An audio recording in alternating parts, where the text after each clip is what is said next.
Hello and welcome. In the world of modern hospitality, there are very few skills that are as critical, or let's be honest, as challenging as managing a difficult guest encounter. For all of you at the Europe Hotel School, mastering this is going to be absolutely key. So today we're going to break down a professional framework that helps turn these really stressful moments into genuine opportunities. Okay, the very first and I think most important shift we have to make is all in our mindset. It is so easy to see these encounters as a personal, emotional burden, right? But the professional reality, it's just an operational moment. That's it. It's a problem that needs to be solved, and solved efficiently and with grace. Just remember, it's not actually about you. It's all about the process. So here's our roadmap for this explainer. We're going to start by understanding why this is such a decisive moment. Then we'll talk about the crucial pressure release valve. After that, we'll get into a practical de-escalation toolkit, learn how to get from anger to clarity, talk about setting boundaries, and then finally, wrap it all up with a professional mindset. So let's dive in. First up, let's talk about the stakes, because they are probably higher than you think. When one agent gets tangled up in a difficult encounter, it doesn't just impact that one single interaction. The service for the entire lobby grinds to a halt. This is about way more than one guest's happiness. It's about protecting your time, your team's efficiency, and the hotel's hard-earned reputation for seamless service.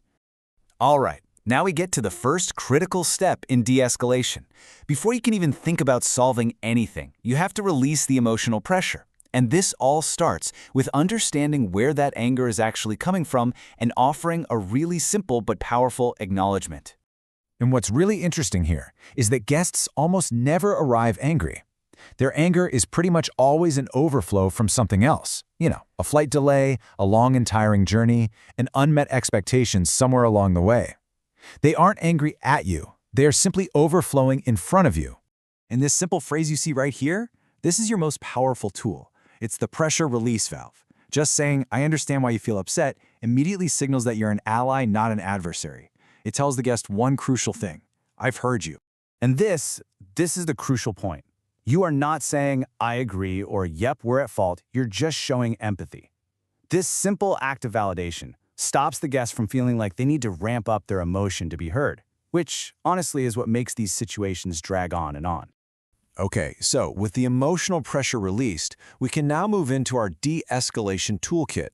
These are the practical techniques you're going to use for regaining control of the conversation and, just as important, of your own time. You see, an angry person is subconsciously expecting one of two things: fight, so you getting defensive and arguing back, or fear. When you respond with professional calm, you do neither, and this unexpected response, it kind of confuses their anger and breaks that whole cycle of confrontation before it even really gets started. So, how do you actually do it? Well, you stay calm. You have to consciously lower the tone and the volume of your own voice. And whatever you do, you refuse to mirror their anger. By controlling your own emotional rhythm, you subconsciously start to influence theirs, slowing the whole interaction down to a much more manageable pace. And here's your second key phrase. After you've listened, you use this to pivot the conversation. It's a really respectful way of saying, "Okay, I've heard the story, now let's switch gears and focus on the solution."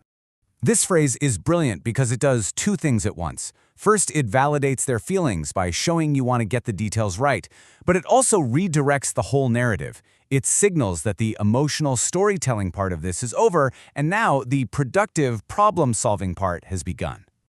So, we've de-escalated, we've redirected. Now, the final step in dissolving any of that leftover anger is providing a clear, decisive solution.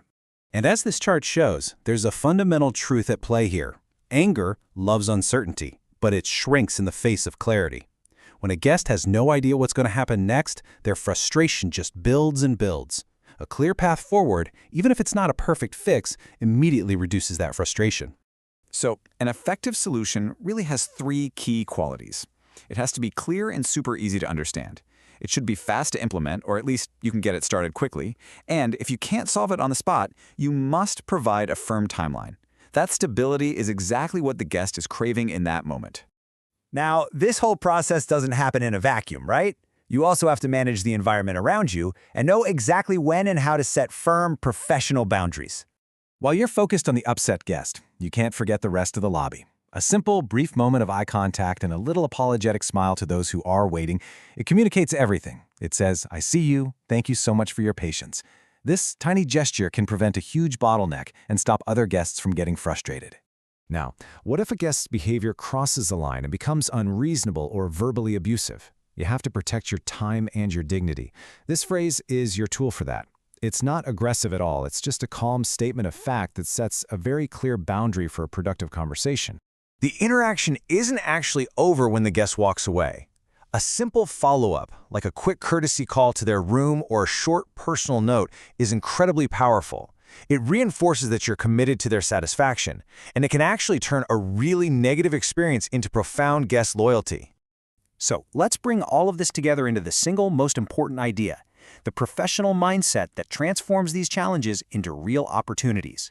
If you remember just one thing from this entire explainer, please let it be this. The anger is not personal. It is simply emotional overflow. When you truly internalize this, you can detach from the emotion, you can protect your own energy, and you can perform your job at the absolute highest level. And the payoffs for mastering this are just immense.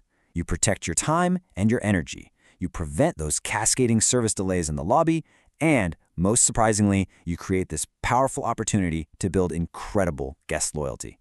I promise you, some of your most loyal guests will be the ones whose problems you solved with grace and professionalism. So I'll leave you with this question to carry forward with you into your careers.